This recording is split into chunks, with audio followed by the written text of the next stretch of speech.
Friends, जब आपको कोई चेक देता है और वो चेक बाउंस हो जाता है तो आप उसमें लीगल कार्यवाही कैसे कर सकते हो, उसमें कौन से एक्ट के तहत ऑफेंस कहा जाता है और उसमें नोटिस किस तरह आप दे सकते हो, उसका जुरिस्डिक्शन कहाँ लगेगा, उसकी कंप्लेंट कहाँ फाइल होगी और उसकी कोर्ट प्रक्रिया कैसी रहेगी और उसमें सजा का क्या प्रावधान है, उन सभी चीज़ों के बारे में आज हम बात करेंगे। मैं एडवोकेट ध्रुवेश सिंह मेहड़ा और आप देख रहे हैं लॉ इन लाइफ।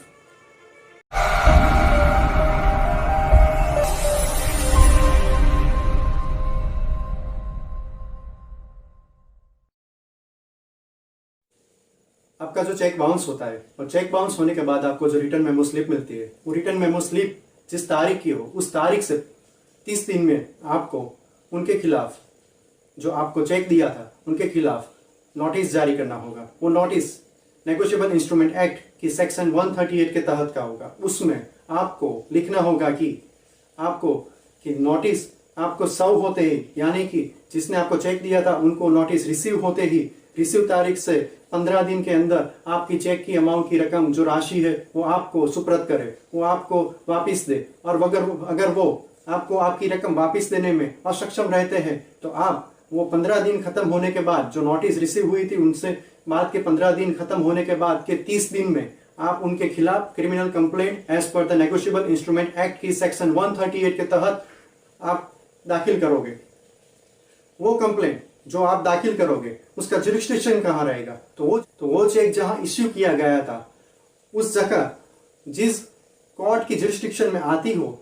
वहां दाखिल किया जाएगा। या तो वह चेक आपने जिस बैंक में डिपॉजिट करवाया था, वह बैंक जिस सिटी में आई हुई है, वो सिटी जिस कोर्ट की जुरिस्डिक्शन में आती है, उस कोर्ट में वो कंप्लेंट फाइल की जाएगी। कंप्लेंट फाइल की प्रोसेस कैसी रहेगी?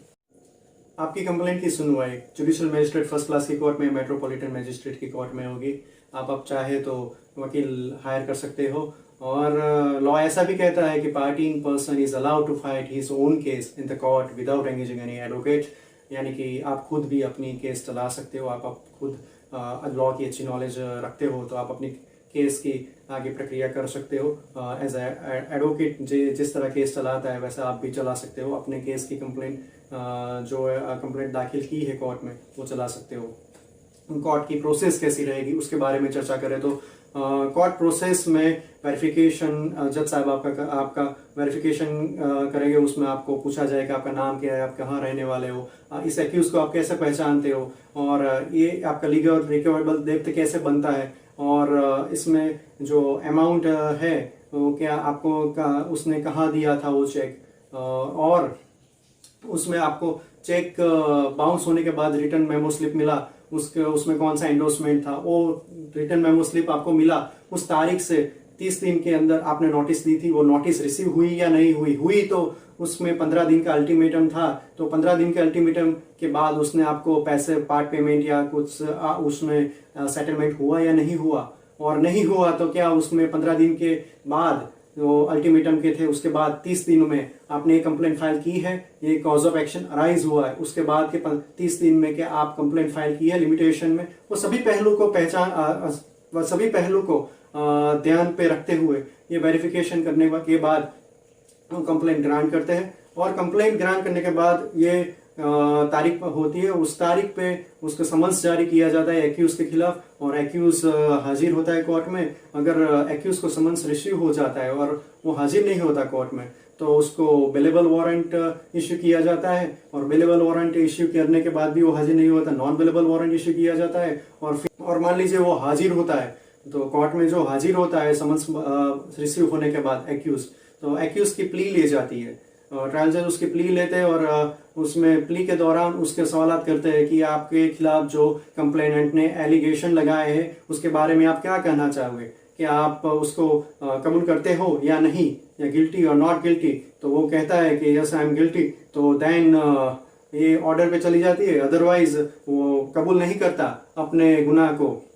और कहता है कि मैं ट्रायल फेस करना चाहता हूँ, प्रोसेस करना चाहता हूँ, तो वो मैटर आगे चलती है। और उसके बाद एग्जामिन चीफ जो रखते हो आप कंप्लेनेंट, उसके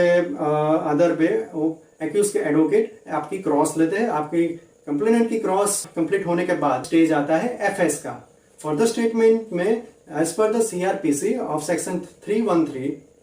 उसमें जज साहब जो ट्रायल जज है वो एक्यूज को कुछ सवालात करेंगे। कुछ सवालात इस तरह रहेंगे कि उसमें उसको पूछा जाएगा कि आपको जो कंप्लेनेंट ने आपके खिलाफ एलिगेशन किए हैं कि आपके खिलाफ जो एविडेंस अराइज हो रहे हैं उसके बारे में आप क्या कहना चाहोगे, जो आपके खिलाफ जो गुनाह जो बन रहा है उसके बारे में आप क्या कहना चाहोगे। तो उसमें अब उसके सवाल के जवाब देता है एक्यूज। उसके बाद कंप्लेनेंट के वकील साहब हैं जो आर्ग्यूमेंट करेंगे और एक्यूज के वकील साहब आर्ग्यूमेंट करेंगे। वो आर्ग्यूमेंट का स्टेज खत्म होने के बाद आता है ऑर्डर स्टेज। ऑर्डर स्टेज पे जज साहब ऑर्डर प्रोनाउंस करते हैं और ऑर्डर प्रोनाउंस में या कन्विक्टेड या वो एक्वाइटल होता है। कन्विक्टेड होता है तो उसमें एक्यूज है वो एपेलेट कोर्ट में लोअर कोर्ट के जजमेंट के खिलाफ अपील कर सकता है। As per the amendment of negotiable instrument act, जब कंप्लेंट फाइल की जाती है उस दौरान वो एक्यूज को 20% अमाउंट कंपनसेशन के तौर पे as per the negotiable instrument act section 143A complainant को देना होता है। इसमें पनिशमेंट की बात करें तो नेगोशिएबल इंस्ट्रूमेंट एक्ट की सेक्शन 138 की तरह ऑफेंस जब बनता है तब इसमें 2 साल तक की सजा का प्रावधान है, या तो चेक की राशि जो थी वो बाउंस होने वाले चेक की राशि थी उसकी डबल रकम की पेनल्टी का भी प्रावधान है, या तो दोनों सजा कर सकते हैं। आई होप आप लोग को जो कोर्ट प्रक्रिया है उसकी कोर्ट प्रोसेस थी, नेगोशिएबल इंस्ट्रूमेंट एक्ट के केस की कार्यवाही किस तरह चलेगी वो सारी आपको मालूम हो गई होगी अब, और